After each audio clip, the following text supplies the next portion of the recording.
Italy का नाम सुनते ही आपके दिमाग में रोमांस, आर्ट और फ्लोरेंस की खूबसूरत हिल्स आती हैं। लेकिन क्या हो अगर मैं कहूँ कि इस खूबसूरत से दिखने वाले देश की एक ऐसी भी डार्क हिस्ट्री है जिसने इस पूरे देश की एक टाइम पे नींद उड़ा के रख दी थी। 1968 से लेके 1985 तक फ्लोरेंस के इस खूबसूरत से दिखने वाले शहर में एक ऐसा राक्षस घूम रहा था जो उन यंग कपल्स को अपना शिकार बनाता था जो अपना प्राइवेट टाइम अपने कार में स्पेंड कर रहे होते थे। इस मॉन्स्टर ने 16 लोगों की इतनी बेरहम तरीके से हत्या की थी कि इस सीरियल किलर को इटली की हिस्ट्री में एक नाम दे दिया गया, इल मॉन्स्ट्रा दी फ्रिजे, द मॉन्स्टर ऑफ फ्लोरिडा। ये सिर्फ किसी सीरियल किलर की कहानी नहीं है, बल्कि ये पुलिस इन्वेस्टिगेशन, ब्लैक मैजिक और एक ऐसे सैटेनिक कॉन्स्पिरेसी की कहानी है जो सोसाइटी की सबसे टॉप लेवल की लीडरशिप तक जाती है, उन बिलियनियर्स तक जाती है जो कि खुद को इस दुनिया का भगवान समझते हैं। मॉन्स्टर ऑफ फ्लोरिडा किसी आम सीरियल किलर की तरह बिहेव नहीं करता था, बल्कि उसका एक फिक्स पैटर्न था। वो हमेशा न्यू मून यानी अमावस्या की रात को अपना शिकार ढूंढने निकलता था। जब आसमान अंधेरे में डूबता था तब मॉन्स्टर ऑफ फ्लोरिडा बाहर निकलता था और उसके टारगेट होते थे वो यंग कपल्स जो शहर की भीड़ भाड़ से दूर किसी जंगल या सुनसान जगह पे अपना कार पार्क करके प्राइवेसी ढूंढते थे। अटैक इतना जल्दी होता था कि किसी को रिएक्ट करने का मौका नहीं मिलता था और हर बार मर्डर सेम वेपन से होता था, 22 कैलिबर की पिस्टल जिसमें सीरीज एच की बुलेट्स होती थी। लेकिन गोलियां चलाने के बाद उस मॉन्स्टर का असली हॉरर शुरू होता था। उसकी जो फीमेल विक्टिम्स होती थी उनके प्राइवेट पार्ट्स को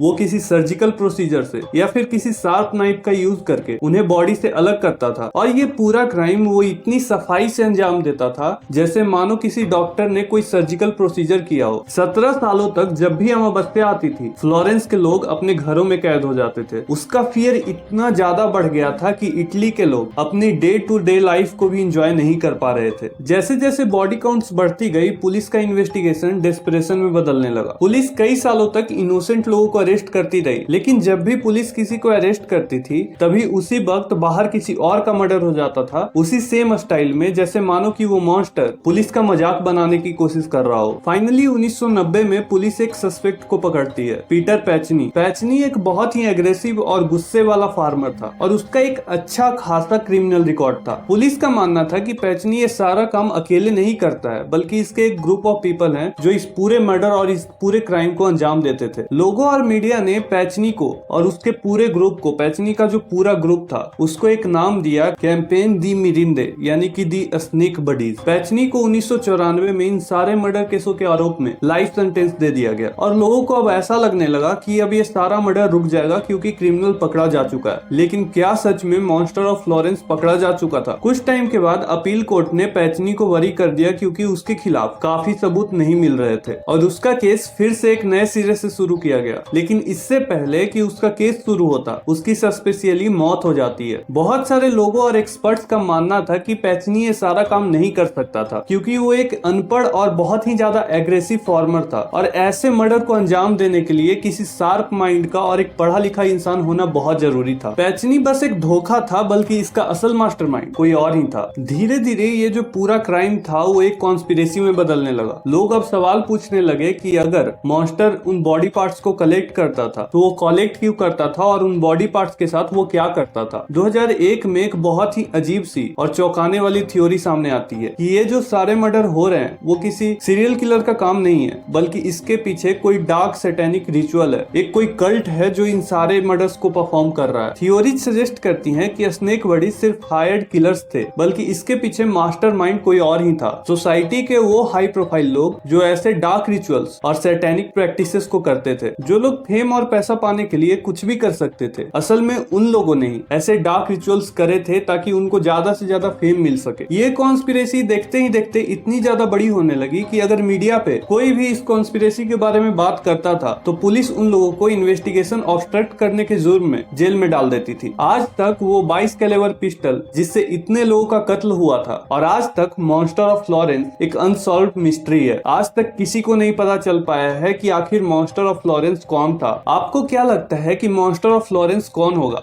आप कमेंट सेक्शन में बताना और इस वीडियो को भी लाइक कर दो, इस चैनल को भी सब्सक्राइब कर दो ताकि आगे जो भी इस तरीके की वीडियोस आए आप तक जल्द से जल्द पहुंच सके। मैं मिलता हूं आपसे नेक्स्ट वीडियो में किसी और टॉपिक के साथ। Till then bye bye.